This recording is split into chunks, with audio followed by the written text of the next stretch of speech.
Next, o banco digital que faz acontecer. Boa noite. Boa noite. A polícia prendeu hoje em São Paulo um dos suspeitos pelo assalto milionário a uma casa num bairro nobre da cidade. Os assaltantes são especializados em roubo de joias. Uma das peças levadas está avaliada em 4 milhões de reais. Os assaltantes chegam neste carro prata às 11h33 da manhã. Eles vão direto para a mansão, que não tem muros para a rua e fica num dos bairros mais luxuosos de São Paulo. Os criminosos estacionam em frente à porta da sala e já descem do carro. São 4 homens. As imagens não mostram, mas eles usam distintivos e uniformes falsos da Polícia Civil. Eles rendem um empregado que se preparava para colocar o lixo para fora. O funcionário é amarrado junto com uma outra colega num dos quartos da casa. Os assaltantes vão direto aos 2 cofres da família. Segundo o boletim de ocorrência, com as chaves dos cofres em mãos, eles roubam joias e dinheiro. A dona da casa, uma senhora de 93 anos, não estava no imóvel. Segundo a polícia, a quadrilha levou mais de 20 peças. Eram joias raras que estavam com a família há várias gerações. Uma delas tinha um diamante avaliado em mais de 4 milhões de reais. Hoje, um dos assaltantes foi preso. Junto com ele, foram recuperados objetos roubados em outros assaltos. A investigação chegou até o suspeito por causa desta tentativa de furto no fim de abril. Ele e mais 2 assaltantes invadiram um prédio na zona sul da capital paulista. Tomamos conhecimento que eles tentaram a prática de um furto num condomínio recentemente e, na ocasião, foram impedidos de fugir do prédio, abandonando o veículo que foi apreendido. O mesmo carro foi utilizado nos 2 crimes e em alguns dias a polícia identificou os assaltantes. Os investigadores procuram os outros suspeitos e também quem comprou essa fortuna em joias. São joias que têm uma peculiaridade pelo tipo e valores e nós acreditamos que ela ainda esteja no poder de algum receptador que não conseguiram se desfazer dela. Veja agora outros destaques do dia. O presidente da Petrobras diz que a empresa não pode abandonar a política de preços. Ministro do Supremo suspende redução de imposto para não prejudicar a Zona Franca de Manaus. No Rio de Janeiro, o estudante fere 3 colegas com golpes de faca dentro da escola. Explosão num dos principais hotéis de Havana deixa ao menos 9 mortos. E na série especial, 2 brasileiros que depois de adultos correm atrás de documentos.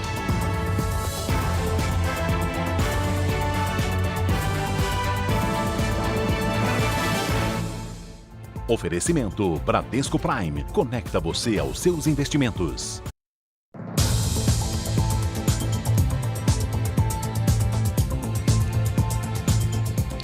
Um ataque à faca deixou 4 feridos numa escola no Rio de Janeiro. O autor do ataque, que também é aluno, e mais 3 adolescentes. Todos estudam na mesma sala de aula onde aconteceu a agressão.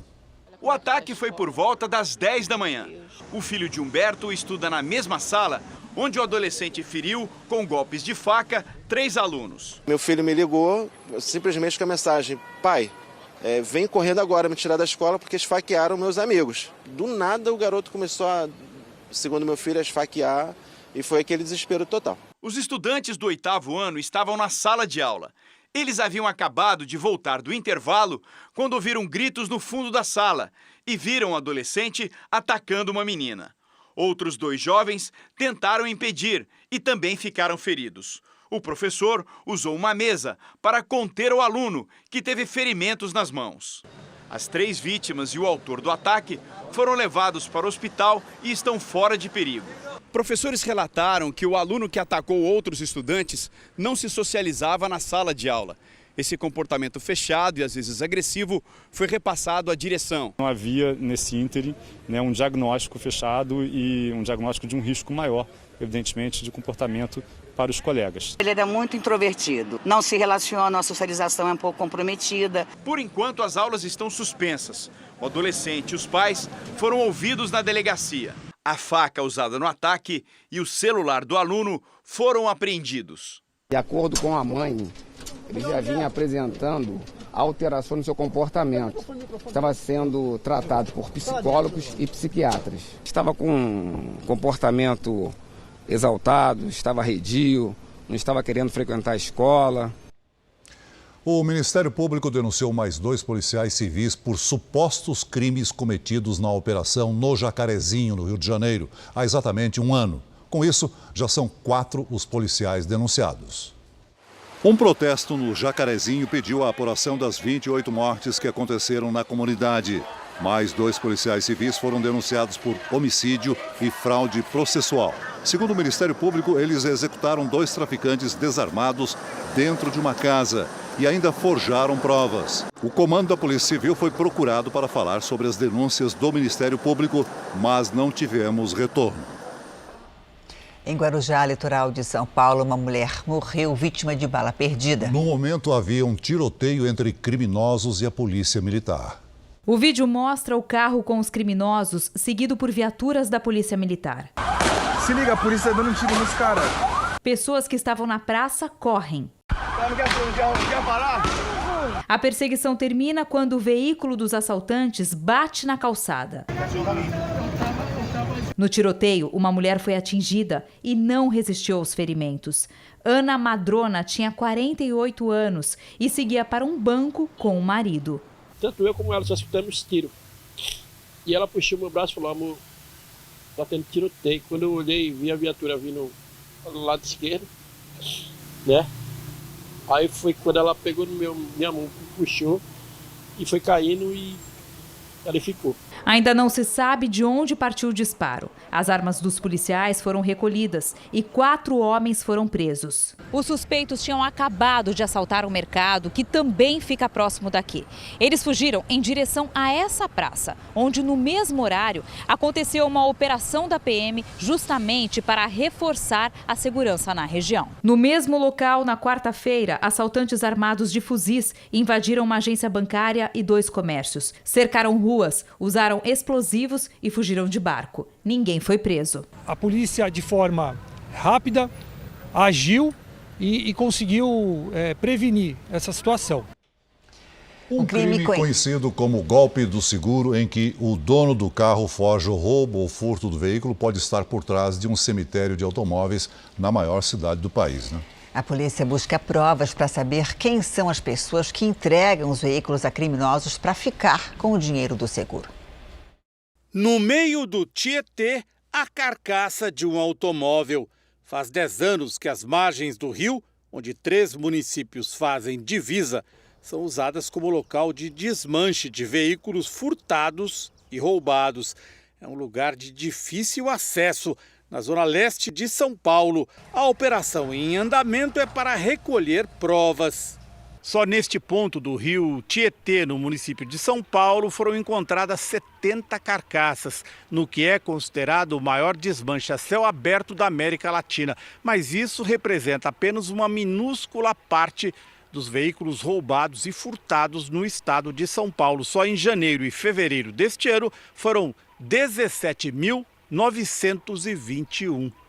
Em média, um veículo é roubado ou furtado a cada 4 minutos no estado de São Paulo.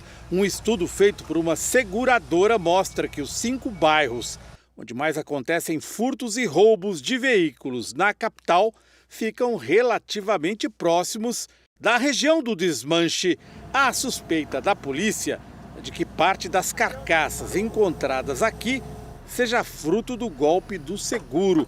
Os donos entregam seus automóveis para desmanche e cobram o valor total da seguradora. Em geral, demoram para fazer o boletim de ocorrência para ter certeza do sumiço.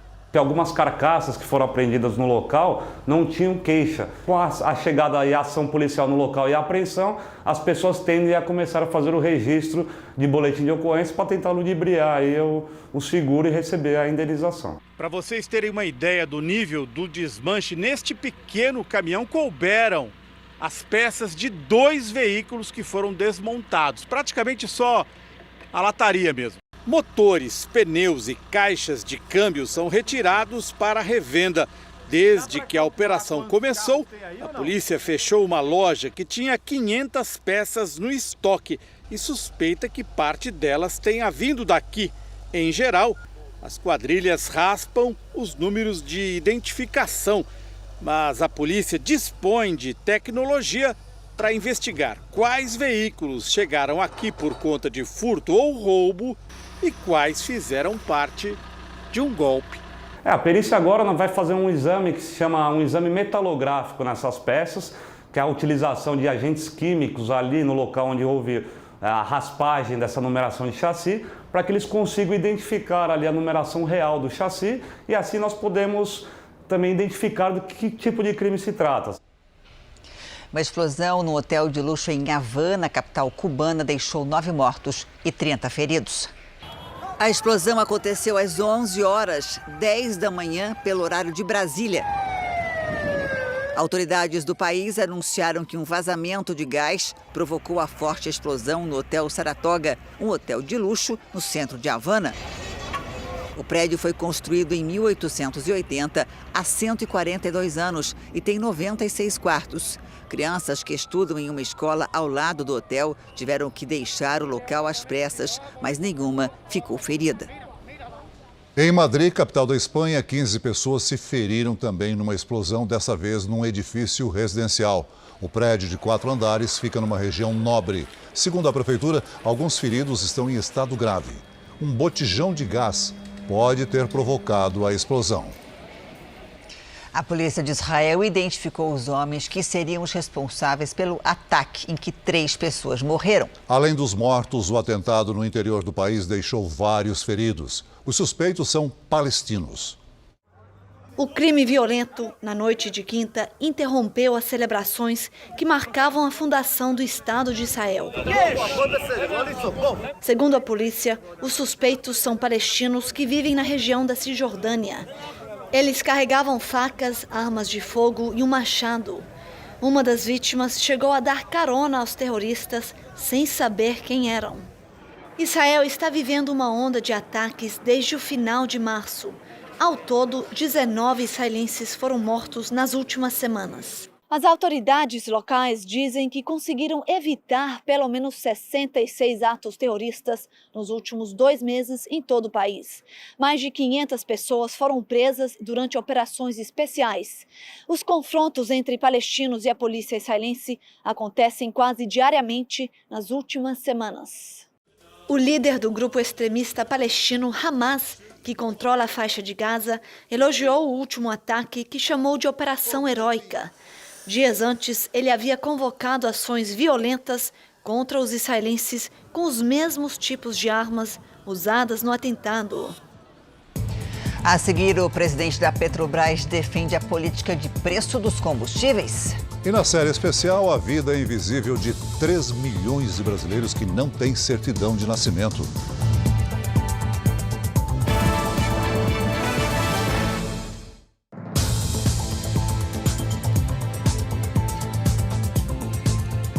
O presidente da Petrobras disse hoje que a empresa não pode abandonar a política de preços de mercado. A declaração de José Mauro Coelho a investidores veio no dia seguinte às críticas duras do presidente Bolsonaro. Os números impressionam. Apenas nos primeiros 3 meses do ano, a Petrobras teve lucro de 44 bilhões e 500 milhões de reais. Em comparação com o mesmo período do ano passado, a rentabilidade subiu quase 4.000%. Segundo analistas, a maior parte desse resultado vem do preço maior do petróleo, que por sua vez é influenciado pela pandemia e pela guerra na Ucrânia.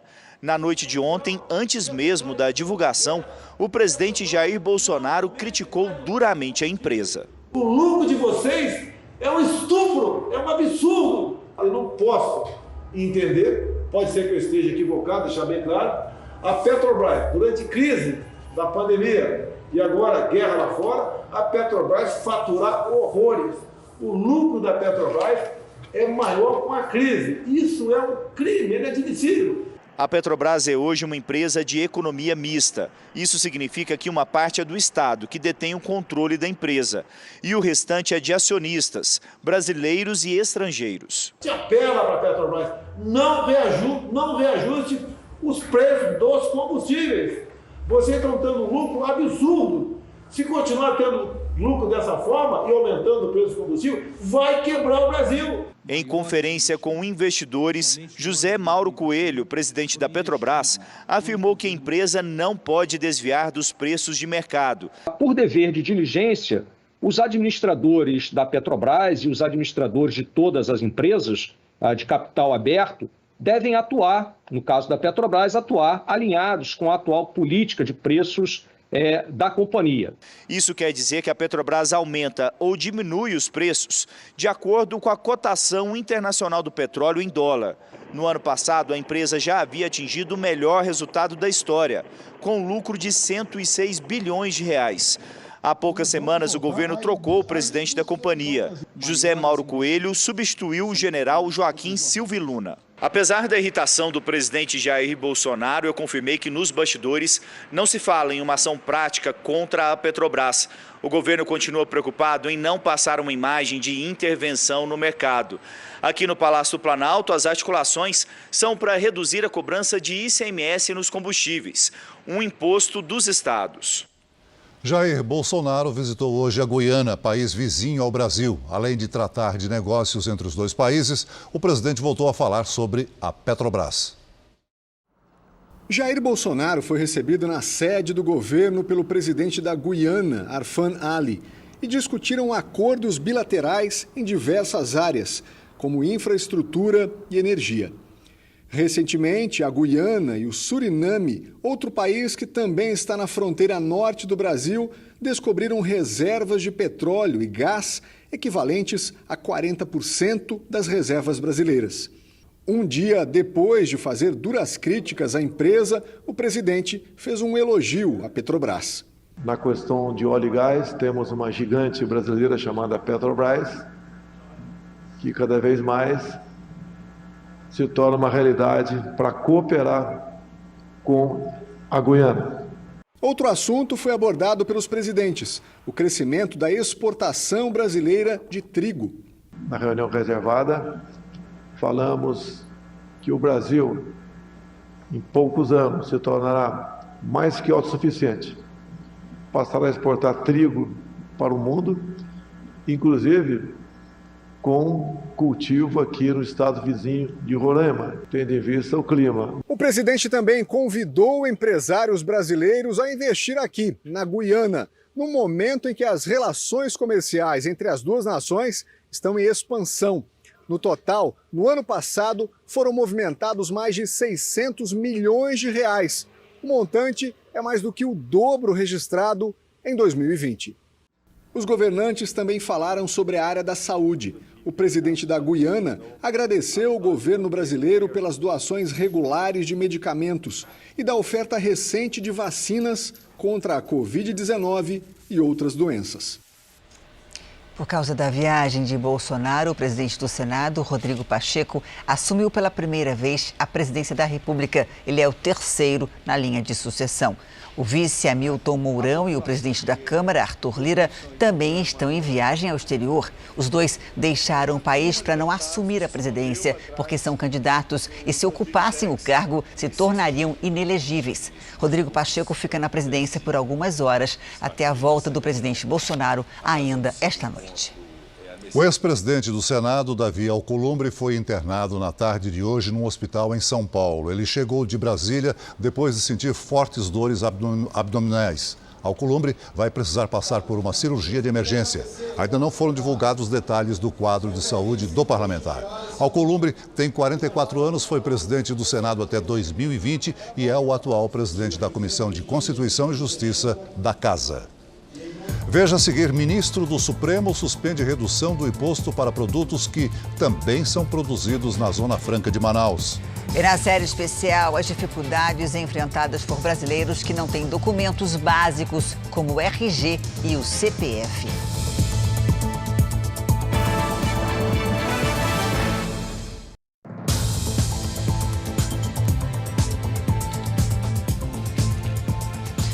Com a volta dos shows e festivais, voltou também um problema que incomoda muita gente: o excesso de barulho.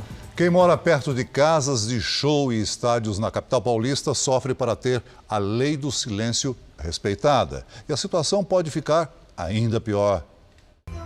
Bandas famosas voltaram a empolgar multidões. Bares e baladas reanimaram a noite das cidades. Após a flexibilização das medidas contra a Covid, a vida vai voltando ao normal, inclusive com os problemas de quem mora perto destes locais. Toda aquela energia das casas de shows e estádios chega na vizinhança em forma de barulho, muitas vezes insuportável. Nesta rua, os moradores passaram a se proteger contra os efeitos do som acima do normal com janelas anti-ruído, como aquelas. Foi uma vitória deles na justiça. Por determinação do Ministério Público, a empresa que administra a Arena do Palmeiras foi obrigada a instalar janelas. A questão é, vamos colocar janelas em todos os apartamentos da região, em todas as casas da região? Quer dizer, o que pode ser feito, de fato, para minimizar esse problema, que é um problema grave e que já vem de muitos anos, né? Em São Paulo, uma proposta na Câmara Municipal tenta aumentar o limite de barulho no entorno de estádios e casas de show. O projeto é direcionado principalmente aos estádios de futebol. Ele aumenta o limite de decibéis de 55 para 85 nas chamadas zonas de ocupação especiais, que concentram os espaços onde acontecem estes eventos. A proposta é combatida pelas associações de moradores. Desde janeiro de 2019, a Prefeitura de São Paulo recebeu quase 65 mil reclamações contra o barulho. Só nos primeiros 4 meses deste ano, foram mais de 9 mil queixas. Uma solução alternativa seria limitar o horário do ruído, por exemplo, até às 10 horas, 11 horas da noite nos dias de semana, até meia-noite nos finais de semana e reduzir a quantidade de shows por semana e por mês. Deixar o carro num estacionamento não quer dizer que ele esteja protegido contra ladrões. Em São Paulo, o número de roubos e furtos de veículos aumentou justamente em locais que parecem seguros. A Silvia tinha acabado de estacionar o carro em um estacionamento quando percebeu que não conseguia trancar as portas. Me explicaram que exatamente esse app, que é um aplicativo que baixa no próprio celular, que eles conseguem acessar a chave e cancelar o modo de serviço dela, que é abrir e fechar. Enquanto ia até um chaveiro no próprio estacionamento para tentar resolver o problema, um ladrão entrou no carro, pegou tudo o que conseguiu e fugiu. Óculos de sol, óculos de grau, o que eu tive que fazer na porta, mais ou menos de 30 a 40 mil reais. 30 a 40 mil reais? Porque eu tinha um notebook bom, né? O ladrão pode ter usado um equipamento que consegue bloquear o funcionamento do controle na chave. O que deve fazer quem for vítima de roubo ou furto dentro de um estacionamento? Para saber quais são os direitos do consumidor, aponte seu celular para o QR Code, que já está aparecendo aqui na tela, e veja as informações que preparamos. Neste outro estacionamento, em São Bernardo do Campo, mais um crime. Aqui o assaltante entrou armado, logo depois de uma cliente deixar o carro. A cliente veio, parou o carro, coisa de 2, 3 minutos, ele já entrou dentro do estacionamento, abordando um rapaz que trabalha aqui. A imagem mostra o momento em que o criminoso vai embora, com o carro roubado. Não é como parar em qualquer rua. Quem deixa o carro em uma vaga de estacionamento particular acredita que o veículo esteja em segurança, que nada vai acontecer. Mas os roubos e furtos têm ocorrido com maior frequência em São Paulo. Um crescimento de mais de 25% em janeiro e fevereiro, na comparação com o mesmo período do ano passado. Este delegado diz que há casos em que os criminosos até observam quem está fazendo compras para escolher as vítimas. Todos os objetos, compras, objetos de valor, bolsas de lojas, de shopping, tem que ficar no porta-mala. As quadrilhas elas ficam atentas, escolhendo, elegendo aquela vítima que está mais desatenta. Este especialista em segurança diz que os estacionamentos são responsáveis pela segurança dos veículos. mas também recomenda alguns cuidados aos donos dos carros. Sempre que você for parar no comércio, alguma coisa, para procurar realmente um local que seja mais visível, com mais movimentos, não é? Que seja do próprio estabelecimento, porque ele é corresponsável. No caso da Silvia, o supermercado se recusou a reparar o prejuízo. E ela deve recorrer à justiça por uma indenização. Quando você está num estacionamento oferecido pelo comércio, você imagina que é seguro. O Jornal da Record faz agora uma pausa de 30 segundos. E na volta você vai ver, mulher passa momentos de terror, sequestrada por criminosos que exigiam transferências via Pix. Em São Paulo, uma mulher foi vítima de uma quadrilha do Pix. Durante o tempo em que passou com os criminosos, ela ficou sob a mira de uma arma. 2 homens foram presos e um conseguiu fugir. Os criminosos gravaram vídeo das ameaças. A mulher passou mais de 3 horas assim, deitada no colo de um dos assaltantes com o rosto coberto. Os outros 2 que estavam no banco da frente também estavam armados. Segundo a polícia, eles obrigaram a vítima a fazer transferências bancárias no valor de R$5 mil por meio de Pix e R$8 mil em empréstimos. Além do dinheiro, eles também roubaram o carro da vítima e, durante um patrulhamento, 2 suspeitos, que são irmãos, foram presos. Um terceiro assaltante fugiu.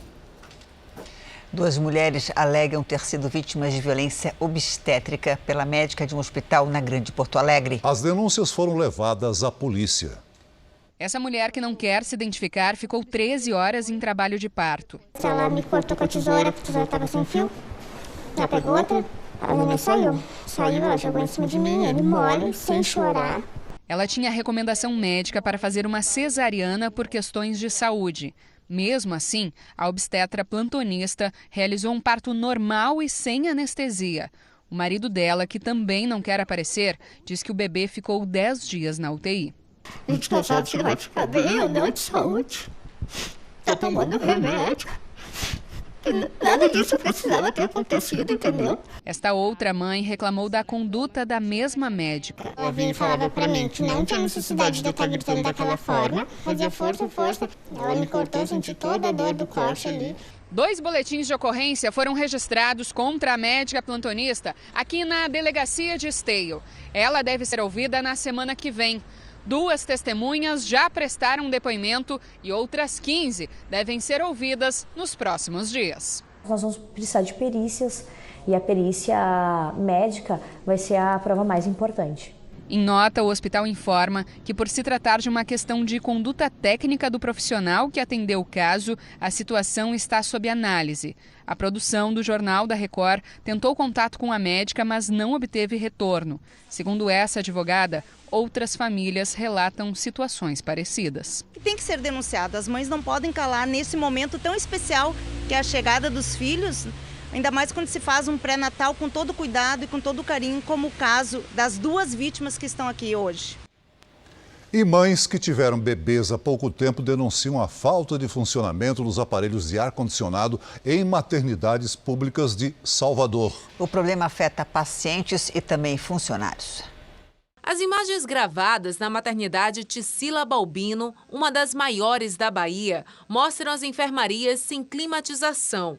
Mães improvisam tampas de marmitex para tentar diminuir o calor. Abandono nossos filhos porque o ar-condicionado não está pegando. Esta mulher, que acompanha a filha e o neto, diz que o problema acontece em várias salas da maternidade. Meu neto já chora muito, porque deve ser respirando ou ofegando, deve ser por causa do calor. Minha filha tendo que tomar banho de 5 em 5 minutos. Vai botar o bebê para tomar banho de 5 em 5 minutos? Não pode. Segundo pacientes e familiares, o ar-condicionado da maternidade está sem funcionar há quase uma semana. E nenhum funcionário sabe dizer quando a situação deve ser normalizada. A Secretaria de Saúde da Bahia não quis gravar entrevista.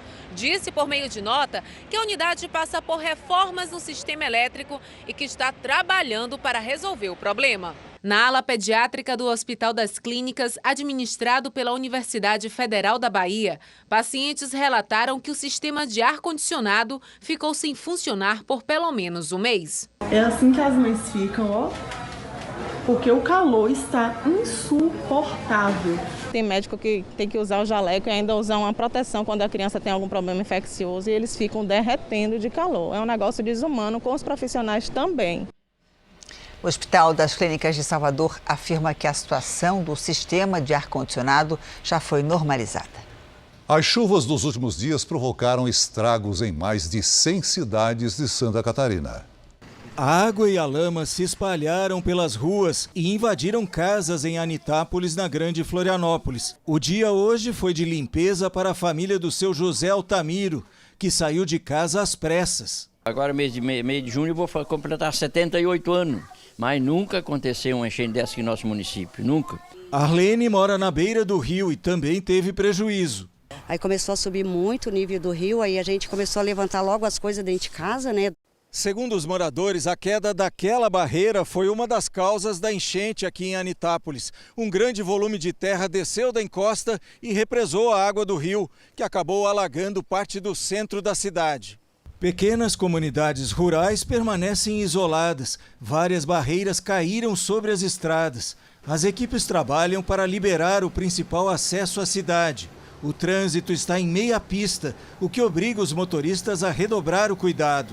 As chuvas provocaram estragos em 119 cidades de Santa Catarina. Mais de 44 mil moradores foram afetados por alagamentos e deslizamentos de terra. Em Tubarão, 2 presídios foram inundados. Presos aproveitaram a confusão e conseguiram fugir. 5 ainda estão foragidos. O movimento de navios no porto de Itajaí está suspenso desde terça-feira, por causa dos ventos fortes e dos riscos para a navegação. A primeira semana de maio termina com temperaturas abaixo dos 20 graus entre as regiões centro-oeste e sul do país. Oi, Lidiane, boa noite para você. E como é que fica o final de semana? Vamos lá, Janine, boa noite para você, Celso, para todo mundo que nos acompanha com sol, mas frio no centro-sul, calor e chuva na metade norte do país. As nuvens mais carregadas estão sobre o litoral do sudeste, do nordeste e na maior parte da região norte. No sul, o fim de semana vai ser gelado nos 3 estados da região. No sábado, inclusive, pode gear nas Serras Gaúcha e Catarinense e também na Serra da Mantiqueira. Mínimas de 2 e de 4 graus. Entre o Espírito Santo e Alagoas, ventos úmidos do mar mantêm as nuvens carregadas. No litoral da Bahia, a chuva pode causar alagamentos a partir de domingo. Do Acre até o Rio Grande do Norte, pancadas a qualquer hora. Nas áreas claras, aí sim o tempo fica firme. Neste sábado, máxima de 22 graus em Porto Alegre. No Rio de Janeiro faz 25, em Cuiabá 31, em Natal e Belém até 32. Em São Paulo, fim de semana das Mães será de tempo firme e frio. O sábado começa com 13 graus e a máxima não passa dos 20. No domingo, faz até 21. Hora do Tempo Delivery para o Daniel de Teresópolis, no Rio de Janeiro. Vamos lá.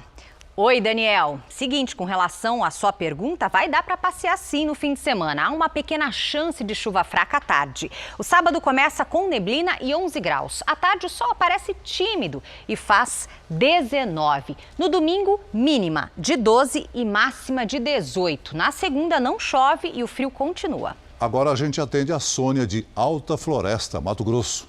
Vamos lá. Sônia, aí em Alta Floresta, fim de semana de tempo bem abafado. No sábado, faz até 30 graus, com chance de pancadas isoladas à tarde. No domingo, a possibilidade de chuva é menor, máxima de 31. Participe do Tempo Delivery pelas redes sociais. Mande a sua mensagem com a hashtag #VocêNoJR. Janine e Celso, bom fim de semana e feliz Dia das Mães, viu, Janine? Para você também, Lid. Obrigada, viu? Obrigada. O governo russo afirmou hoje que não vai usar armas nucleares contra a Ucrânia. Um porta-voz do Kremlin afirmou que o armamento nuclear não faz parte da operação especial, nome dado pela Rússia à invasão da Ucrânia. Mas, ao mesmo tempo, a afirmação não é um sinal de que a guerra no leste europeu se aproxime do fim. Outra autoridade russa, dessa vez um parlamentar, disse que o país permanecerá para sempre no sul do país. Nessa região está a cidade de Kherson, nesse momento dominada pela Rússia. Hoje, mais uma tentativa de retirar moradores de Mariupol falhou. Autoridades tentam transportar civis que estão cercados numa siderúrgica. Segundo o governo da Ucrânia, mais uma vez a Rússia não respeitou o cessar-fogo. A Anistia Internacional afirmou que há evidências convincentes de que as tropas russas cometeram crimes de guerra durante o conflito. Entre eles, execuções de civis. O Jornal da Record faz uma pausa de 30 segundos. E na volta, o ministro do Supremo suspende redução de imposto de produtos industriais. O Tribunal Superior Eleitoral confirmou que qualquer partido pode auditar as eleições. A declaração foi feita um dia depois do presidente Bolsonaro anunciar que o partido dele, o PL, vai contratar uma empresa para acompanhar a apuração eletrônica de votos. A fiscalização das eleições é prevista em lei. Os partidos políticos podem fazer auditorias através do registro do voto, emitido pelas urnas. Uma resolução do TSE também dá aos candidatos acesso aos programas de apuração dos votos 6 meses antes da eleição. O tribunal aumentou esse prazo para 12 meses. A resposta ocorreu depois de uma afirmação do presidente Jair Bolsonaro ontem, de que o PL, partido pelo qual vai concorrer à reeleição, pretende contratar uma auditoria. Neste processo eleitoral, o TSE abriu o código-fonte 1 ano antes da eleição. Está à disposição. Partidos como o PL, partido do atual presidente da República, estão representados e estão fazendo os exames que desejam nesse software. E é o que se sabe, até agora não houve o levantamento de nenhuma dúvida. Reservadamente, ministros do TSE lembraram que já foram feitas auditorias no processo eleitoral. Citaram, por exemplo, a contestação do PSDB ao resultado da eleição de 2014, em que Aécio Neves foi derrotado por Dilma Rousseff. A fiscalização não encontrou irregularidades. O presidente do Senado, Rodrigo Pacheco, saiu hoje mais uma vez em defesa da Justiça Eleitoral. Quanto mais transparência, melhor. As informações possíveis de serem compartilhadas serão compartilhadas, mas o processo de apuração em si não cabe a mais ninguém que não seja a própria Justiça Eleitoral. O Tribunal Superior Eleitoral enviou agora há pouco uma resposta ao Ministério da Defesa sobre a divulgação dos documentos com sugestões e questionamentos das Forças Armadas ao processo eleitoral. O presidente da Corte, Edson Fachin, afirma que não se opõe a divulgar os documentos, mas destaca que existem pontos colocados como reservados pelo Ministério da Defesa e cabe somente à pasta torná-los públicos. O ministro do Supremo, Alexandre de Moraes, suspendeu a redução do imposto sobre produtos industrializados para mercadorias de todo o país que têm concorrentes na Zona Franca de Manaus. A decisão do ministro Alexandre de Moraes suspendeu parte do decreto que reduzia a alíquota de 25% para 35% do imposto sobre produtos industrializados. A medida afeta a redução do IPI em todo o país para os produtos que concorrem com os que também são produzidos pela Zona Franca de Manaus. Ao editar o decreto na semana passada, o governo federal argumentou que a medida, além de estimular a economia afetada pela pandemia, garantiria os níveis da atividade econômica e o emprego dos trabalhadores. A perda estimada na arrecadação federal com a redução do tributo para este ano foi calculada em mais de 23 bilhões de reais. Entre os produtos beneficiados pelo decreto presidencial estavam calçados, tecidos, eletrônicos, automóveis, brinquedos e máquinas. O ministro do Supremo atendeu a um pedido do Partido Solidariedade. O argumento é que a redução do IPI para produtos de todo o país traz desvantagens ao desenvolvimento da Zona Franca de Manaus e de toda a região, além de afetar a preservação ambiental. Moraes ressaltou que a região amazônica possui peculiaridades socioeconômicas que impõem ao legislador conferir tratamento especial aos insumos advindos dessa parte do território nacional. Nossa preocupação é com a perda de competitividade das empresas que estão no Distrito Industrial, mas, sobretudo, com o desemprego que isso pode gerar no estado do Amazonas. O ministro Alexandre de Moraes deu um prazo de 10 dias para o presidente Jair Bolsonaro apresentar novas informações sobre o decreto e pediu manifestações tanto ao advogado-geral da União quanto ao procurador-geral da República. Essa decisão é provisória. Em reunião com o governador do Amazonas, o presidente do Supremo, ministro Luiz Fux, prometeu que irá levar o caso ao plenário do tribunal o mais rápido possível para uma decisão definitiva. O microempreendedor que precisa de dinheiro para novos investimentos terá mais tempo para procurar a Caixa Econômica Federal. O governo ampliou o prazo para empréstimos de até R$3 mil. Fernanda se aposentou, mas não queria ficar parada. Inspirada pelo talento da tia, ela abriu um ateliê de costura. Mas nem tudo são flores. Fernanda descobriu que a vida de microempreendedor não é fácil. Mas saber que pode recorrer a um crédito com taxas menores ajuda a tocar o ateliê com mais tranquilidade. Essas taxas, se forem subsidiadas principalmente, eu acho que vai ajudar bastante. Porque esse é, com certeza, um ponto de estrangulamento mesmo na capacidade das pessoas de empreender. Microempreendedores individuais podem solicitar nas agências da Caixa Econômica crédito de até R$3 mil. São 2 anos para pagar, com juros a partir de 1,99% ao mês. Quem é pessoa física e pretende investir no próprio comércio ou é prestador de serviço, também pode pegar empréstimo de até R$1.000, mas por meio do aplicativo Caixa Tem. O prazo de pagamento é o mesmo e os juros de 1,95% ao mês.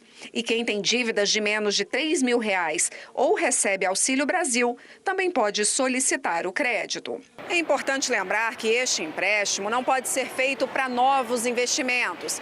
Ele serve para aumentar o capital de giro da empresa, ajuda com as despesas do dia a dia, pagar fornecedores e empregados e comprar mercadorias, por exemplo. Em um mês de programa, as pessoas que já foram beneficiadas pelo novo crédito chegam a 1,5 milhão. A Caixa Econômica estima que até 5 milhões de empreendedores devem solicitar ajuda nos próximos meses. É uma operação que nunca houve, é uma operação muito ágil, ela está sendo realizada pelo aplicativo do Caixa Tem, que é o mesmo que nós utilizamos para o auxílio emergencial, estamos realizando para o Auxílio Brasil, para o saque do FGTS, ou seja, são 112 milhões de brasileiros que têm essa conta digital gratuita e que está sendo utilizada para o microcrédito. Apesar do desafio de empreender, Fernanda se sente realizada com o ateliê. Para mim, isso aqui funciona como uma espécie de meditação, sabe? Porque você começa, enquanto você está trabalhando com isso daqui, não tem tempo ruim, não tem pensamento ruim, não tem sofrimento, não tem nada disso.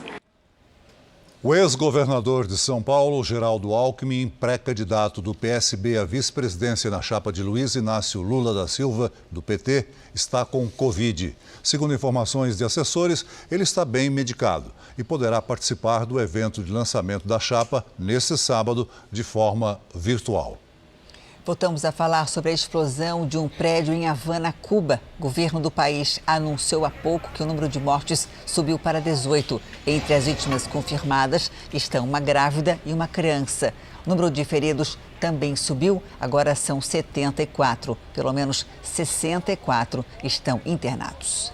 No Sri Lanka, trabalhadores fazem greve geral pela renúncia do presidente do país. A polícia usou bombas de gás lacrimogêneo e canhões d'água para dispersar os manifestantes. Escolas e o comércio não abriram. O transporte público opera de forma parcial. O país já enfrenta falta de combustível e alimentos. A crise se agravou depois que o governo deixou de pagar a dívida externa. E no Peru, o Ministério Público abriu uma investigação contra o presidente Pedro Castillo e a primeira-dama. O casal teria plagiado uma dissertação de mestrado.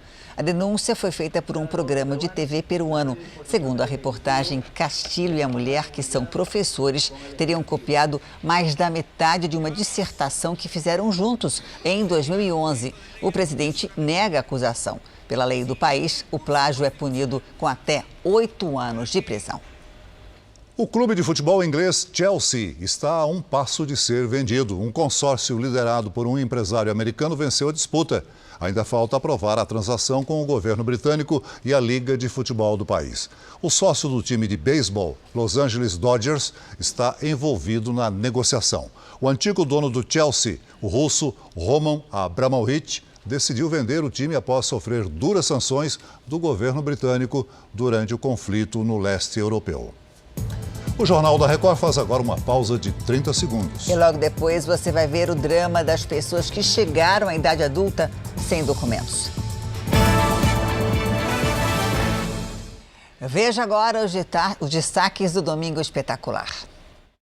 Roberto Cabrini investiga o caso do homem que jogou o carro contra a ex-mulher e as filhas. Você tem problemas mentais? Boa noite. Num depoimento emocionado, a vítima conta como é viver com medo. Me matar e deixar meus filhos órfãos. Durante 3 meses, eu e o Edu acompanhamos o drama de quem espera na fila dos transplantes por um novo órgão. Chegou nosso coração!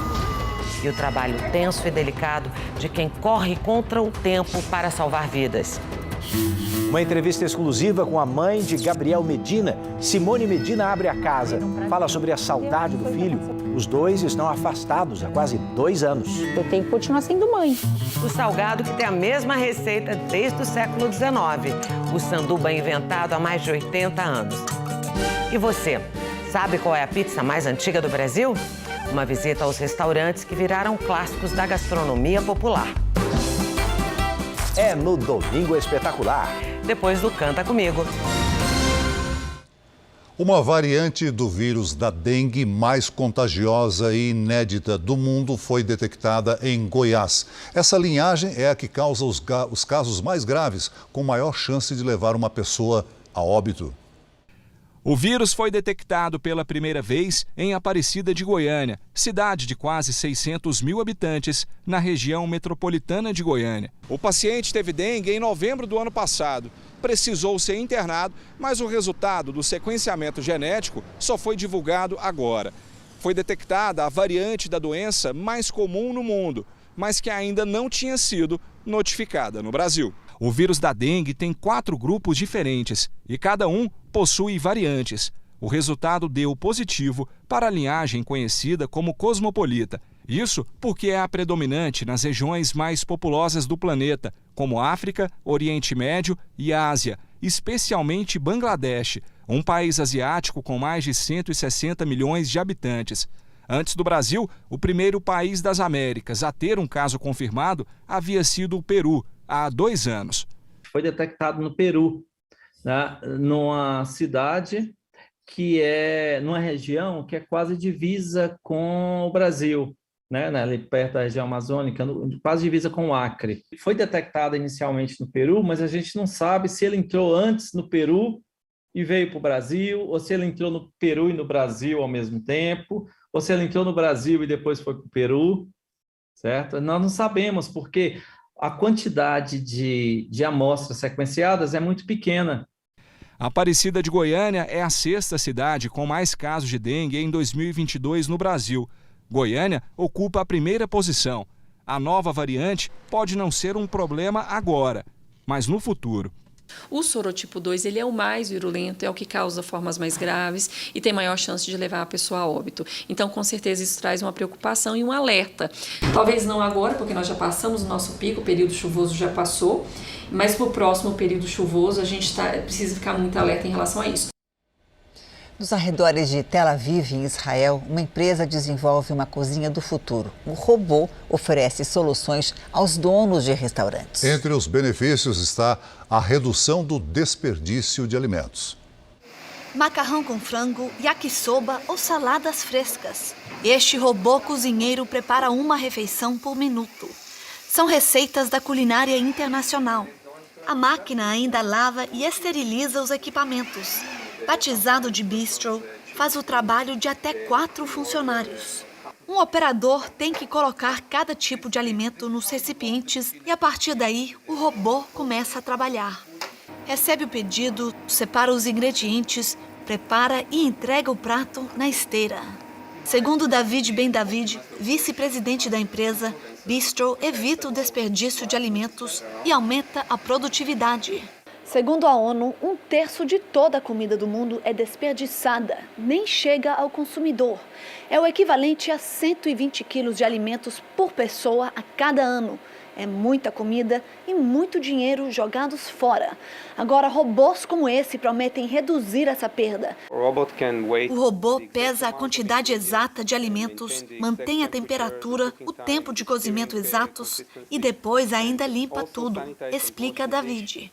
O robô desenvolvido em Israel recebeu um desafio da nossa equipe: cozinhar uma versão israelense de 2 pratos populares no Brasil, a moqueca e a feijoada.